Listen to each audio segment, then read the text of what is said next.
শুনতাম আর কি, যে মারা যাওয়ার পরে নাতনিদের সাথে যেরকম ব্যবহারটা এটা মৃতদেহের সাথে শোনা হয়, না, এটা সত্যি কোথায় হয়েছিল। সেটার কি কোনো পরিবর্তন হয়েছে এখন? হ্যাঁ, অনেক পরিবর্তন হয়েছে। এখন আমাদের সংগঠনে এটা দাবি করা আছে, যদি কারো শরীর খারাপ হয় হসপিটালে ভর্তি করব, তারপর জানাতে হবে আমাদের সংগঠনকে। হুম হুম যদি হয়তো কেউ নাম আশ্রিত হয় তাকে পুঁতে দেওয়া হবে, এটা বলে দিয়ে আছে। যদি কেউ মারা যায় তো সংগঠনে জানাবে। হুম হয়তো যে নাম আশ্রিত তাকে পুঁতে দেওয়া হবে, হুম হুম আর যে এরকম তাকে জ্বালান দেওয়া হবে।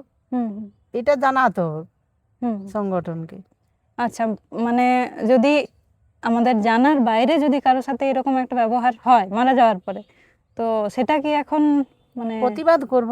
হ্যাঁ হ্যাঁ, সেটাই। ওইটা হয়েছিল আমাদের ওই রাজবালা তুন্তুবাই যখন মারা গেছিল আমাদের উর্মা হাটতলায়, হুম তখন মানে আলাদা লোকে টানতে টানতে পায়ে দড়ি বাঁধে টানতে টানতে লেগে ভাগাড়ে ফেলে দিয়েছিল। সেই তখন থেকেই তো আমাদের আন্দোলন, হুম হুম ওই রাজবালা তুন্তুবাই।